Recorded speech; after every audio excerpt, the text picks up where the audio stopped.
नमस्कार। आज हम बात कर रहे हैं हाल ही में दिवाली पर आई फिल्म थम्मा की। हाँ, काफी चर्चा में है ये फिल्म। बिल्कुल। ये सिर्फ एक और हॉरर कॉमेडी नहीं है, बल्कि मैडॉक के वो बढ़ते हुए सिनेमैटिक यूनिवर्स का हिस्सा भी है। हमारे पास इस पर काफी कुछ है। शुरुआती रिव्यूज हैं, कहानी का पूरा खाका है, मतलब दोनों तरह से, बिना कहानी बिगाड़े और उनके लिए जिन्होंने देख ली है। अच्छा। और हाँ, ये film Maddock horror comedy universe में कैसे फिट होती है, इस पर भी नोट्स हैं, और इसके बजट और शुरुआती कमाई के कुछ आंकड़े भी आए हैं। तो मतलब पूरे चीर-फाड़ होगी आज। हाँ, कह सकते हैं। तो आज हम खंगालेंगे कि थम्मा आखिर है क्या, इसकी कहानी में कितना दम है, ये बड़े यूनिवर्स में कहाँ खड़ी है और लोगों को कैसी लग रही है।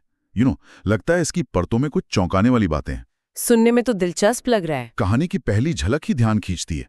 सोचिए, एक छोटा सा पहाड़ी शहर भैरवगढ़, जहां लोगों की परछाइयां ही गायब होने लगती हैं, अपने आप में अलग है, और ऊपर से इसका कनेक्शन दूसरी फिल्मों से भी है। अच्छा। तो चलिए शुरू करते हैं कुछ बेसिक जानकारी से। हाँ। फिल्म बनाई है आदित्य सरपोतदार ने। हाँ, मुंजिया वाले। हाँ, वही।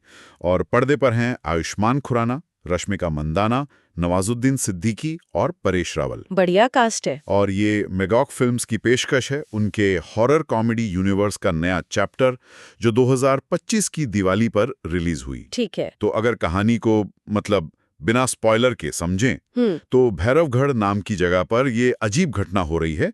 लोगों की परछाइयां गायब हो रही हैं। अर्जुन यानी आयुष्मान खुराना एक पत्रकार है। वो अंधविश्वासों पर डॉक्यूमेंट्री बनाने आया है और वो इसकी तहकीकात करने लगता है। ओके। शहर में उसकी मुलाकात होती है मीरा से, रश्मिका मंदाना। वो भूतों प्रेतों पर यकीन नहीं करती। टिपिकल हॉरर सेटअप लग रहा है थोड़ा। हाँ, कुछ वैसा ही। फिर धीरे धीरे उन्हें पता चलता है कि अर्जुन के अपने परिवार का इतिहास शहर की एक पुरानी किंवदंती थम्मा नाम की एक मानी हुई डरावनी आत्मा से जुड़ा है। अच्छा, फैमिली कनेक्शन भी है। हाँ, फिल्म में डर के हल्के फुल्के पलों के साथ हंसी मजाक और थोड़े जज्बात भी हैं। ये जो परछाइयों के गायब होने वाला कॉन्सेप्ट है, मतलब ये इसे फौरन भीड़ से अलग करता है। हाँ। हॉरर कॉमेडी हमने पहले भी देखी है, स्त्री, रूही, भेड़िया। हाँ, बिल्कुल। लेकिन ये जो स्थानीय लोक कथा वाला एंगल है ना, ये एक जानी पहचानी शैली में ताजगी लाता है। दर्शकों को लगता है कि शायद कुछ नया है, भले ही ढांचा परिचित हो। सही कहा। और शुरुआती रिव्यूज भी कुछ ऐसी ही तस्वीर पेश करते हैं। अच्छी बातों में फिल्म के विजुअल्स, वीएफएक्स और माहौल, मतलब प्रोडक्शन डिजाइन की तारीफ है। कहा जा रहा है कि ये मैडॉक यूनिवर्स की फिल्मों के लेवल का है। आयुष्मान और रश्मिका की जोड़ी, उनकी कॉमिक टाइमिंग भी लोगों को पसंद आ रही है। केमिस्ट्री काम कर रही है मतलब। हाँ, लगता तो यही है। निर्देशन पर मिली जुली बातें हैं। कहीं कहीं हॉरर, कॉमेडी और रोमांस का बैलेंस ठीक लगता है। इसे लोग एक हल्की फुल्की दिवाली एंटरटेनर मान रहे हैं। और यूएस सर्टिफिकेट मिला है, मतलब परिवार के साथ देख सकते हैं, बहुत ज्यादा डरावनी नहीं। तो मतलब हॉरर से ज्यादा कॉमेडी और ड्रामा। हाँ, यहाँ पर दूसरी बात आती है। कुछ लोगों को शिकायत है कि हॉरर वाला हिस्सा वो उतना मजबूत नहीं है। फिल्म कॉमेडी और रोमांस की तरफ ज्यादा झुक गई है। अच्छा। और दूसरे हाफ में कहानी थोड़ी धीमी पड़ती महसूस होती है। और एक आम आलोचना ये भी है कि ये स्त्री जैसी पिछली हिट फिल्मों के फॉर्मूले पर शायद कुछ ज्यादा ही निर्भर करती है। नयापन कम लगता है। हाँ, ये फॉर्मूला वाली बात तो दिलचस्प है। देखिए, मैडॉक ने स्त्री के साथ एक सफल नुस्खा खोजा था, लोक कथा, हॉरर, कॉमेडी का मिक्सचर। हाँ। तो उसे दोहराने की कोशिश तो समझ आती है, पर ये हॉरर और कॉमेडी का बैलेंस, ये हमेशा मुश्किल होता है। अगर रिव्यूज कह रहे हैं कि कॉमेडी हावी है, तो जरूरी नहीं कि फिल्म खराब हो। पर हाँ, जो दर्शक खास तौर पे डरने गए थे, उन्हें शायद थोड़ी निराशा हो सकती है। सही बात है। ये सवाल हमेशा रहता है कि क्या दर्शकों को हर बार कुछ बिल्कुल नया चाहिए, या एक सफल फॉर्मूला भी ठीक है। ये बहस तो चलती रहेगी, लेकिन अब जरा कहानी के अंदर चलते हैं। उन लोगों के लिए जिन्होंने फिल्म देख ली है या जिन्हें स्पॉइलर से फर्क नहीं पड़ता, तो यहाँ एक चेतावनी, आगे कहानी के राज खुलने वाले हैं। ठीक है, स्पॉइलर अलर्ट। तो जैसा हमने पहले बात की, भैरवगढ़ में थम्मा का डर है। एक औरत जिसे सालों पहले डायन मानकर मार दिया गया था। अर्जुन जब जांच करता है तो उसे पता चलता है कि उसकी दादी ने कभी थम्मा को बचाने की कोशिश की थी। लेकिन कहानी का असली मोड़ वो तब आता है जब थम्मा की सच्चाई सामने आती है। और वो क्या है? और ये सच्चाई काफी चौंकाने वाली है। पता चलता है कि थम्मा वो कोई बुरी आत्मा या डायन थी ही नहीं। क्या? हाँ, वो असल में एक रक्षक आत्मा थी। रक्षक आत्मा? हाँ, उसका काम था शहर के लोगों को बुरी शक्तियों और नकारात्मक ऊर्जा से बचाना, जिसे वो खुद में सोख लेती थी। शहर के लोगों ने उसे पहचानने में बहुत बड़ी भूल की थी। अरे वाह, मतलब जिसे सब विलेन समझ रहे थे, हाँ, वो असल में हीरो निकली। बिल्कुल। ये तो कहानी को पूरी तरह पलट देता है। हाँ, डर की जगह एक तरह का अफसोस और सम्मान का भाव आता है। ये सिर्फ एक ट्विस्ट नहीं है, ये कहानी के इमोशनल कोर को ही बदल देता है। क्या ये इस जॉनरा में एक नया एक्सपेरिमेंट माना जा सकता है, जहां डर का सोर्स ही रक्षक बन जाए? हाँ बिल्कुल, ये हॉरर के जो जाने पहचाने नियम है, हाँ, उनका एक दिलचस्प उलटफेर है। और ये क्लाइमेक्स में और गहरा होता है। अर्जुन और मीरा वो थम्मा की आत्मा को आजाद करवाने के लिए एक पुराने मंदिर जाते हैं। अच्छा, लेकिन आत्मा को मुक्त करने और शहर को बचाने की एक कीमत चुकानी पड़ती है।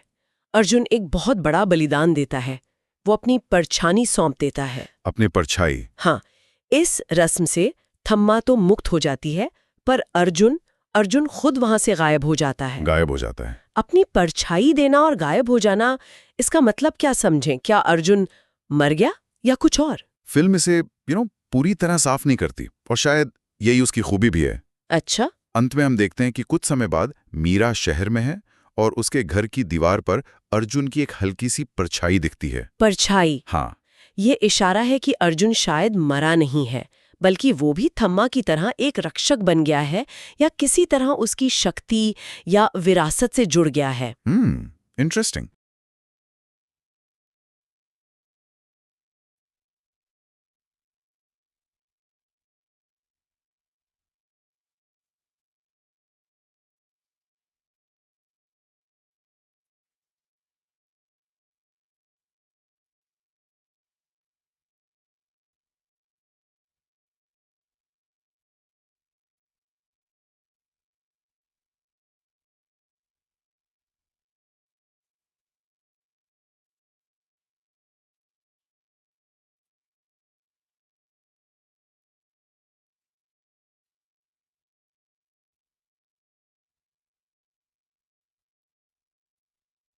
और ये फिल्म की थीम को भी पुष्ट करता है कि हर डर बुरा नहीं होता, कुछ डर हमारी रक्षा भी करते हैं। जब कहानी की ये परतें खुलती हैं, ये इमोशनल डेप्थ और यूनिवर्स कनेक्शन, तब फिल्म ज्यादा असरदार लगती है। और शायद इसीलिए स्पॉइलर जानने वाले इसे बेहतर रेटिंग दे रहे हैं, करीब 4.5। हाँ, ये सब जानने के बाद तो कहानी का वजन काफी बढ़ जाता है। और जैसा हमने शुरू में कहा था कि ये फिल्म अकेली नहीं खड़ी है, इसका Maddock horror comedy universe MHCU से गहरा नाता है। हाँ। क्या ये कनेक्शन सिर्फ नाम के हैं या कहानी के लेवल पर भी जुड़ते हैं? हमने स्त्री, रूही, भेड़िया, मुंजिया में कुछ हिंट्स तो देखे थे। अब ये कनेक्शन सिर्फ ईस्टर एग्स या छोटे मोटे रेफरेंस नहीं लग रहे।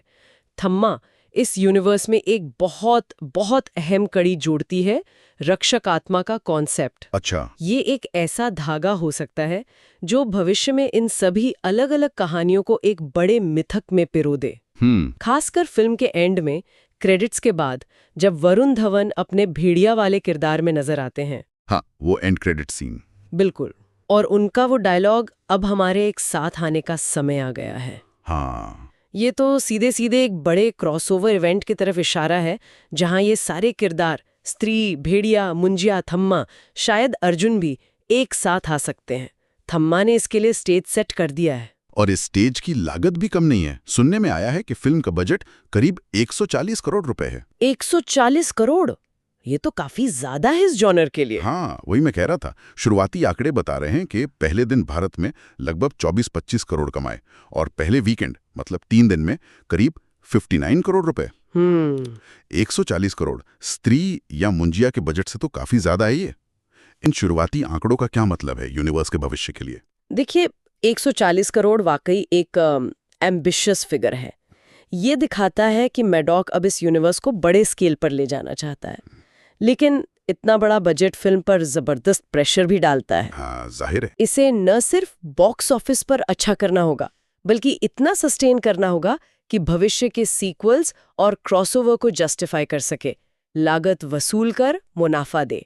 शुरुआती वीकेंड के 59 करोड़, ठीक ठाक शुरुआत कह सकते हैं। लेकिन असली टेस्ट तो अब है, वीकडेज में और आने वाले हफ्तों में कैसा करती है। अगर फिल्म मान लीजिए हिट हो जाती है तो हम उम्मीद कर सकते हैं पहला स्त्री 3 या भेड़िया 2 जैसी फिल्मों में थम्मा या अर्जुन के रक्षक रूप का क्रॉसओवर। अच्छा। दूसरा, अर्जुन के गायब होने की कहानी का आगे बढ़ना, शायद उसकी नई शक्तियों या चुनौतियों के साथ। और तीसरा, यूनिवर्स के बाकी किरदारों, स्त्री, रूही, मुंजिया, भेड़िया, इनके बीच और भी गहरे कनेक्शंस बनना। और अगर नहीं चली तो? लेकिन अगर फिल्म उम्मीद से कम कमाती है तो हो सकता है ये एक ठीक ठाक हिट बनकर रह जाए और यूनिवर्स के विस्तार की जो बड़ी योजना है वो थोड़ी धीमी पड़ जाए या बदल जाए। बड़े बजट के साथ बड़े रिस्क भी होते हैं। ये तो आने वाला वक्त ही बताएगा कि ऊँट किस करवट बैठता है। अच्छा, रिव्यूज में कुछ सीन्स का भी काफी जिक्र था जो शायद लोगों को याद रह जाएंगे। हाँ, जैसे अर्जुन और नवाजुद्दीन के किरदार के बीच की नोकझोंक, उनकी कॉमिक टाइमिंग की तारीफ है। अच्छा, नवाज का रोल कैसा है इसमें? वो शायद एक लोकल एक्सपर्ट या कुछ वैसा ही है, ह्यूमर लाते हैं। फिर थम्मा की पहली बार स्क्रीन पर एंट्री वाला सीन, उसकी सिनेमैटोग्राफी और वीएफएक्स को दमदार बताया गया। वो विजुअल इम्पैक्ट। हाँ, एक सीन जहां मीरा का सामना आत्मा से होता है, उसमें डर और ह्यूमर का अच्छा मिक्स बताया गया। और बेशक क्लाइमैक्स का वो ट्विस्ट और एंड का सीन जो यूनिवर्स के लिए दरवाजे खोलता है। हाँ, और ये सीन शायद इसीलिए काम करते हैं क्योंकि ये फिल्म के अलग अलग फ्लेवर दिखाते हैं। कहीं अच्छी कॉमेडी, कहीं विजुअल्स का कमाल, कहीं डर और हंसी का मेल, और कहीं कहानी को बड़े यूनिवर्स से जोड़ने की कोशिश। हाँ, ये विविधता ही शायद फिल्म को बांधे रखती है। भले हॉरर कुछ लोगों को थोड़ा कमजोर लगा हो, ये दिखाता है कि फिल्म सिर्फ एक ही चीज पर डिपेंडेंट नहीं है। बिल्कुल। तो कुल मिलाकर इस पूरी चर्चा से थम्मा के बारे में क्या खास बातें निकल कर आती हैं? दुनिया बसाने पर फोकस करती है। हाँ, ये कह सकते हैं। इसमें एक यादगार और इमोशनल ट्विस्ट है जहाँ डरावनी समझी जाने वाली आत्मा असल में रक्षक निकलती है। वो सबसे बड़ा पॉइंट है शायद।